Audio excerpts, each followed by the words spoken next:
அனைவருக்குமே வணக்கம். சற்று முன் கிடைத்திருக்கக்கூடிய ஒரு மிக மிக முக்கியமான செய்தி ஒன்று சற்று முன் பார்த்தீங்கன்னா வெளியாகி இருக்கு.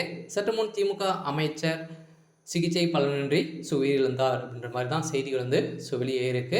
இப்போ பார்த்தீங்கன்னா இவர் பார்த்தீங்கன்னா EVKS இளங்கோவன் அவர்கள் பார்த்தீங்கன்னா இப்போ சற்று முன் பார்த்தீங்கன்னா சிகிச்சை பலனின்றி உயிரிழந்ததாக இப்போ பரபரப்பான செய்தி பார்த்தீங்கன்னா வெளியே இருக்கு. இவருடைய உடல்நிலை பார்த்தீங்கன்னா போஸ்ட்மார்ட்டம் ரிப்போர்ட்டுக்கு அனுப்பப்பட்டதாக மருத்துவமனை வெளியிட்ட குறிப்பில் தான் இப்போ முதல்வர் ஸ்டாலின்ங்கிறது பார்த்தீங்கன்னா பதறடித்து ஓடி வந்த சம்பவம் பெரும் அதிர்ச்சியை ஏற்படுத்தியிருக்கு.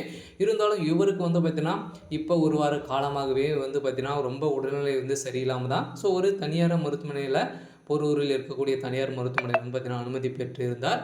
அது அப்போது அவருக்கு இருதய பாதிப்புகள் ஏற்பட்ட சம்பவம் அங்கு அதிர்ச்சியை ஏற்படுத்தியிருந்த நிலையில் தான் அவருடைய உடல்நிலை பார்த்தீங்கன்னா இப்போ ரொம்ப மோசமான நிலை இருக்குது.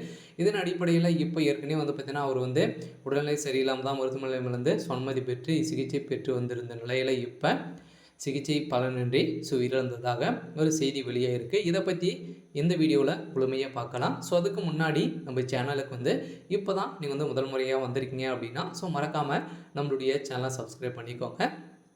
வாங்க வீடியோக்குள்ளே போகலாம். பார்த்தீங்கன்னா திமுகவில் பார்த்தீங்கன்னா ஏற்கனவே தமிழ்நாடு காங்கிரஸ் உடைய முக்கிய தலைவராக இருந்தார். அதை தொடர்ந்து பார்த்தீங்கன்னா அவருக்கு அடிக்கடி உடல்நிலை சரியில்லாமல் காரணத்தினால அவருடைய பதவி பார்த்தீங்கன்னா ராஜினாமா செய்து இப்போ திமுகவில் இணைந்து அவர் பார்த்தீங்கன்னா 66,000க்கும் மேற்பட்ட வாக்குகள் வித்தியாசத்தில் பார்த்தீங்கன்னா அங்கு வெற்றி பெற்று இப்போ பார்த்தீங்கன்னா அவர் அமைச்சராக இருந்திருந்த நிலையில் இப்போ பார்த்தீங்கன்னா ஏற்கனவே ஒரு வார காலமாகவே இவருக்கு உடல்நிலை ரொம்ப மோசமான நிலை இருந்தது.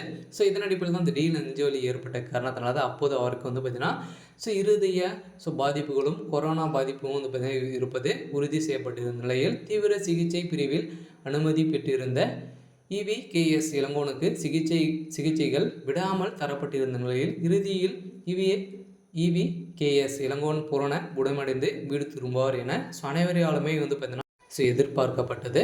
இருந்தாலும் இப்போ உடல்நிலை குறைவு இந்த நிலையில் தான் தற்போது மீண்டும் இளங்கோவனுக்கு உடல்நிலை குறைவு ஏற்பட்டு இதையடுத்து நேற்று முன்தினம் பார்த்தீங்கன்னா சென்னை மிட்டா மருத்துவமனையில் பார்த்தீங்கன்னா சேர்க்கப்பட்டிருந்த நிலையில் நுரையீரல் சளி காரணமாக மூச்சு திணறல் பார்த்தீங்கன்னா அவருக்கு ஏற்பட்டதாகவும் தற்போது அவர் வென்டிலேட்டர் உதவியுடன் சுவாசித்து வருவதாகவும் செய்யப்பட்டிருந்த நிலையில் அவசர சிகிச்சையில் பார்த்தீங்கன்னா சேர்க்கப்பட்ட இளங்கோவன் அவர்கள் இப்போ சிகிச்சை பலனின்றி உயிரிழந்த சம்பவம் தான் திமுகவிடையே பெரும் அதிர்ச்சியை ஏற்படுத்தியிருக்கு. இதன் அடிப்படையில் திமுக சார்ந்த நிர்வாகிகளும் அமைச்சர்களும் பார்த்தீங்கன்னா மாலை அணிவித்து இறுதி சடங்கு செய்ய போகிறதாக செய்தி வெளியாக இருக்குது. இருந்தாலும் என்ன நடக்க போகுது அப்படின்றத பார்க்கலாம். இது மாதிரி செய்திகளை தெரிஞ்சுக்கணும் அப்படின்னா மறக்காமல் நம்மளுடைய சேனலை சப்ஸ்கிரைப் பண்ணிக்கோங்க. தேங்க்யூ.